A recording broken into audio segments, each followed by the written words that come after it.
Top most డైరెక్టర్లలో ఒకరు కొరటాల శివ. బోయపాటి శ్రీను దర్శకత్వం వహించిన అనేక సినిమాలకు రచయితగా వ్యవహరించిన కొరటాల ఆ తర్వాత సొంతంగా డైరెక్టర్గా మారి మిర్చి, శ్రీమంతుడు, జనతా గ్యారేజ్, భరత్ అనే నేను వంటి సూపర్ హిట్ సినిమాలను తెరకెక్కించాడు. వరుసగా 4 సూపర్ హిట్ చిత్రాల తర్వాత ఆయన దర్శకత్వం వహించిన ఆచార్య చిత్రం ఎంత పెద్ద ఫ్లాప్ అయిందో మనందరికీ తెలిసిందే. ఈ సినిమాతో కొరటాల శివ పని అయిపోయిందని అందరూ అనుకున్నారు.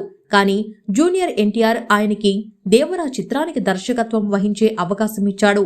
భారీ బడ్జెట్తో పాన్ ఇండియా లెవెల్లో తెరకెక్కించిన ఈ సినిమా నేడు ప్రపంచవ్యాప్తంగా అన్ని ప్రాంతాలలో గ్రాండ్గా విడుదలైంది. మిడ్ నైట్ షో నుండే 2 తెలుగు రాష్ట్రాల్లో షోస్ మొదలయ్యాయి. అయితే అభిమానులు, ప్రేక్షకులు పెట్టుకున్న అంచనాలను ఈ సినిమా ఏమాత్రం కూడా అందుకోలేకపోయింది. ఫస్ట్ హాఫ్ పర్వాలేదు అనే రేంజ్లో ఉన్నప్పటికీ సెకండ్ హాఫ్ పూర్తిగా గాడి తప్పడం, క్లైమాక్స్ బాగా లేకపోవడం వల్ల డివైడ్ టాక్ వచ్చింది. కానీ చివరికి ఎబోవ్ యావరేజ్ టాక్ వద్ద ఈ చిత్రం ఆగింది. కాబట్టి ఫుల్ రన్లో బ్రేక్ ఈవెన్ చాలా తేలిక అని అంటున్నారు ట్రేడ్ పండితులు. ఇదంతా పక్కన పెడితే ఈ సినిమా విడుదల సందర్భంగా కొరటాల శివ ప్రమోషన్స్ లో భాగంగా పలు ఇంటర్వ్యూస్ ఇచ్చారు. ఆ ఇంటర్వ్యూస్ లో ఆయన మాట్లాడిన కొన్ని మాటలు ఇప్పుడు సోషల్ మీడియాలో హాట్ టాపిక్ గా నిలిచింది. ఆయన మాట్లాడుతూ, అల్లు అర్జున్తో ఖచ్చితంగా భవిష్యత్తులో సినిమా చేస్తాను. చాలా మంది మా కాంబినేషన్లో ప్రాజెక్ట్ ప్రకటించి ఆలస్యం అవడంతో క్యాన్సిల్ అని అనుకున్నారు.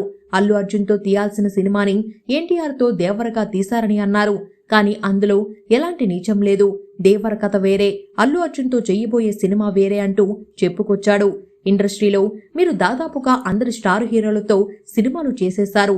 పవన్ కళ్యాణ్తో ఎప్పుడు చేస్తారు అని అడగగా దానికి ఆయన సమాధానం చెప్తూ, పవన్ కళ్యాణ్ గారితో సినిమా చేయాలని నాకు ఎప్పటి నుండో ఉంది. కానీ ఇప్పుడు ఆయన రాజకీయాల్లో బిజీ అయ్యాడు. చేతిలో ఉన్న ఈ 3 సినిమాలు పూర్తయ్యాక అసలు సినిమాలు చేస్తాడో లేదో కూడా తెలియదు. ఉప ముఖ్యమంత్రి హోదాలో క్షణం తీరిక లేకుండా ఆయన గడపడం మనమంతా చూస్తూనే ఉన్నాం. కాబట్టి ఇప్పట్లో ఆయనతో సినిమా తీయడం కష్టమే అంటూ చెప్పుకొచ్చారు కొరటాల శివ.